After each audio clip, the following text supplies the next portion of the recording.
King Charles is facing a real dilemma with regard to his coronation ceremony next year in the light of claims contained in Prince Harry and Meghan Markle's Netflix series, and may even opt to exclude them completely, a royal commentator has said.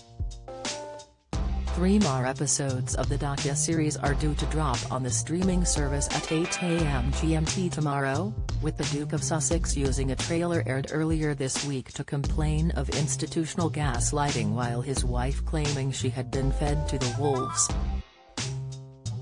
The King's coronation is scheduled for May 6, 2023 at Westminster Abbey, but palace insiders fear it could prove an awkward occasion for all involved if the Sussexes attend, especially with Harry's memoir, Spare, due to hit the bookshelves on January 10. Jonathan Sacerdoti, whose television appearances include the BBC, Sky News and Fox News, and who is also a special correspondent for the Jewish Chronicle, acknowledged there were no simple solutions for the recently anointed monarch. He told Express.co.uk, regarding the coronation, "I think it's a real dilemma.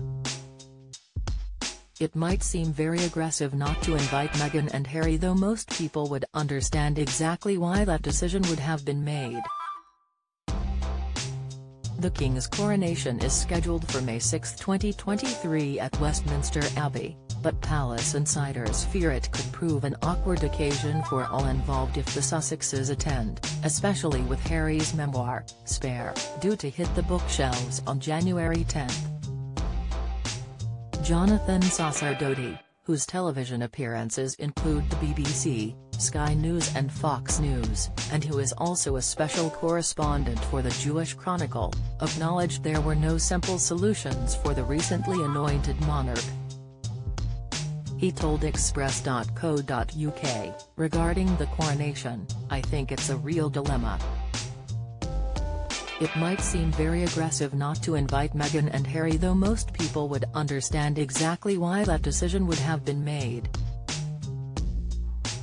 However, it might be that a creative solution could be found whereby Meghan and Harry are not invited, but that merely reflects a wider decision about non-working royals, perhaps. That's what happened during the Jubilee celebrations on the balcony when other non-working royals weren't included, so the focus wasn't just on any individual who had been left out. Nevertheless, such a move would inevitably focus attention on the fact Harry and Meghan had been cut out of the picture, just as it did earlier this year," Mr. Sacerdoti admitted.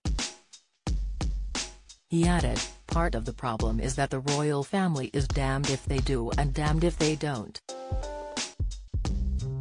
Their constant consideration regarding Meghan and Harry now must be at every stage to balance any possible damage resulting from both sides of any decision they take. Sometimes the choice will be between two less than ideal possibilities and they have to decide which is less bad."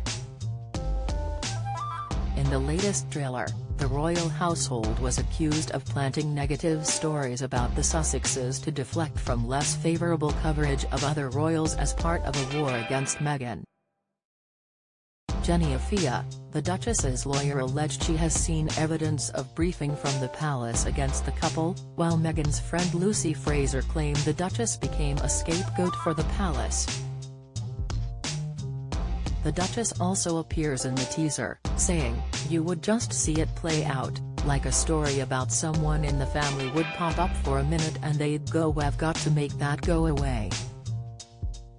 Partner at Shillings Ms. Afia says, "As footage of Buckingham Palace is shown, there was a real kind of war against Meghan, and I've certainly seen evidence that there was negative briefing from the palace against Harry and Meghan to suit other people's agendas." The Duchess's friend Lucy Fraser adds, "Meg became this scapegoat for the palace. And so they would feed stories on her whether they were true or not to avoid other less favourable stories being printed." In the previous trailer, screened on Monday, Harry said, "Without explaining who they are, they were happy to lie to protect my brother. They were never willing to tell the truth to protect us. As well as saying she had been fed to the wolves, Meghan spoke of how our security was being pulled. The program, for which the royal couple are thought to have been paid upwards of £80 million, has become the streaming giant's most-watched documentary in a premiere week, debuting with 81.55 million hours viewed. In the first 3 episodes on December 8, Harry accused the royals of having a huge level of unconscious bias, while Meghan said the media wanted to destroy her. Express.co.uk has approached the Sussexes for comment via Archewell.